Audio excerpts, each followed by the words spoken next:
سلامت عنا فقري ببزلهم ويبصحهم كبرات تغتاتلتي تግራይ ستريم ميديا نساعة زحزنا يوم زيناتات انه فلما ارقصت زينا تخليت صقاي ارآيا ويون ود حمرا زتبهاله تقرالاي ارمي 35 تباريروم كادرتات حوحات بالعلي على مقبر واحد زمت جميروم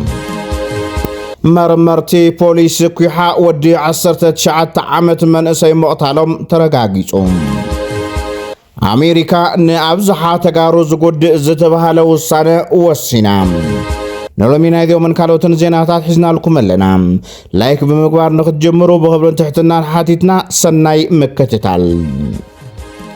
كادرتات حوحات بالعلي عالم قبر واحد كنزمتنا كبلو تزاريبهم لا تحوحات قمقم زغنيتس نغن عالم بقلت خنواطينا حولي عالم يدالي واتسند تقالات رؤية تورار قاطحفون عالم يفلطين عالم يدالي هداي ذعوي كودب ذعوي كهزبي هزب تقراي حتى رايسكا كم سي يبرها كم قورا أثرات خقبرا كاي كام هزب تقراي مس هزب تقراي مس حوحات ملتام مس هزب تقراي كتلاتام كلها كنتي تخاطفون أنا ها نعلم بضحية ذو منيلو أو حوحاتي عوين حوحات كقلقن هزب تقراي كقلقن قانا أيو بخمسات من قد ترفيو هزب تقراي عن قعريو الخطافة عيدل حدق تفكر يكون تأخيرون خريقة خلوخ سرقت تأكيومس طبق لنا عينة نجر مالتي تما حيلم خم في عينة جريري يزلهم مخناتو حزكوف تقراي كورابتر تمرش شيء تزلو كونتينر شيء تزلو تفتح زقوادل زلوكو تفتوى تتسألق عبال حوحات رحيو زي كونس بسرون كادرن استراتيجيك مرحنة حوحاتني كاب كادر جمير خاب طابع مرح جمير خساو لعلي زلو كوناي أوال حوحاتي سو تمرس شيء تزلو نسيو تفتح زقوادل زلو نسيو تكونتينر شيء تزلو نسيو تهزو زمار زلو نسيو سو لياو يوم تأكيوم طبق لنا إلهم زلو مالتي بخالي بحالا تقراي خابزعون كل يدزي خابزناي عوالو ناي بوليتيكا درامازي وطيا تخكلنيا هزب تقراي افايزو للو زعرفو لخوناتات تتقلب سخني الكام حساب صبري هز زلو ناي تقراي بوليتيكا بطعم تبلاشي زلو حز انتاي خاب دقاو صلايت ناي وشطاو صلاي ازي يدمي يالو تقراي هزب تقراي يدمي يالو سو كله تقراي سخني له تخليت صقاي ارآيا ويون ود حمرا زتبهاله تغدالاي ارم 35 اب سراوت وشتي اب اخباتات بزلعلم حسابات مخنيات تباريروم نزوسان زهوا مرارها ارمي 35 سروع ناي مبارر وسان دبدابين زهوا خوينم از تغدالاي نسراوت تግራይ كبتن بوليتيكاو تلخ حزو ينقسا سلازنبره كبارر وسينالولنا خبلو غليصم ابز ጉዳይ ክልተ ተጻራርቲ حسابات تلاعلم እናከራኸሩ ይርከቡም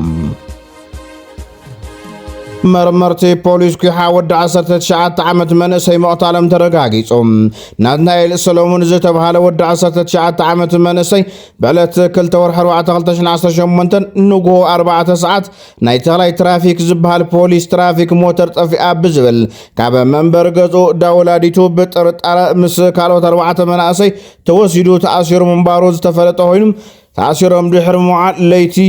وسيدنا لكم امانو نابلو قطقط حديرموم من اسينات نايل كموت كيللهم نابكو حدويلنا كم زرغاغصنايو نغو عيدر حكمنا خيدو بهوس لزي ترخبه مرمرت بوليس عرسو اطفيو زبل ريبورت اقريبهم تولو كقبر تحاسيو ولا انت نبرم كيكون تريفو تمرميرو كقبر تغيرلهم نمن اسينات نايل منغس السماي ورسو نولاديتون بيسون ما صنعاتن منن ኣብ ትግራይ ፍትሕን ርትዕን ክረጋገጽ ኣብያተ ፍርዲ ትግራይ ካብ ዝኾነ ይኹን ወግንና ነፃ ኮይነን ክሰርሓ ይግባእ ክብል ፕሬዝደንት ላዕለዋይ ቤት ፍርዲ ትግራይ ኣይተ መንግስቱ ተኽላይ ገሊጾም ህዝብና ብጉዳይ ሰለጤንን ግቡእ ፍትሕን ርትዕን ዘልዕሎም ሕቶታት ኣለዎ ዝበለ እቲ ፕሬዝደንት ኣብ ትግራይ ፍትሕን ርትዕን ክረጋገጽ ኣብያተ ፍርዲ ትግራይ ካብ ዝኾነ ይኹን ወግንና ነፃ ኮይነን ብሕጊ መሰረት ክሰርሓ ይግባእ ኢሉ እዚ ማለት ዝኾነ ይኹን ጽዕንቶን ዝበጽሐን ናብ ላዕለዋይ ቤት ፍርዲ ትግራይ ጸብጻብ ከቕርባ ጸዊዑ ኣብ ከተማ መቐለ ዝርከብ ዋና ቅርንጫፍ ባንክ ንግዲ ኢትዮጵያ ኣብዚ ሕዚ ሰዓት ብዕጡቃት ይዝረፈሎ ዝብል ብኣፈኛ ሚድያታት መንግስቲ ኢትዮጵያ ዝተወዘአ ሓበሬታ ገጋ ምዃኑ ኣረጋጊጽና እቲ ባንኪ ናይ ጽገና ስራሕቲ የካየደ ምህላው ስዒቡ ኣብቲ ናይቲ ባንኪ ፓርኪንግ ሎት መኪና ምሕደርን ምዕረፍን ንግዚኡ ናይ ሓሸዋን ጸጸርን ዝኣመሳሰሉ ስለ ዝተቐመጡሉ ናብቲ መእተው ናይቲ ባንኪ መኪናታት ተቐሚጠን ከም ዝውዕላን ካብ ዝወፃያ ብማሕበራዊ ሚድያታት ብናይ ኣፈኛታት መንግስቲ ኢትዮጵያ ዝውዛዕ ዘሎ ሓበሬታ ፍጹም ሓሰት ምዃኑ ግን ብኣካል ኬድና ኣረጋጊጽና ኣለና።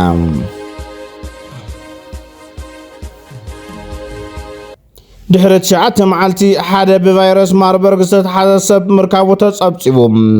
ናብ ከተማ ጂንካ ዝግበር ጉዕዞ ተኸልኪሉ ምንባሩ ዝዝከር ኮይኑ ድሕሪ ምልዓሉ ድማ ትማሊ ሓዱሽ ተጠቃዒ ቫይረስ ማርበርግ ምርካቡ ሚኒስትሪ ጥዕና ኢትዮጵያ ዕላው ገይሩ።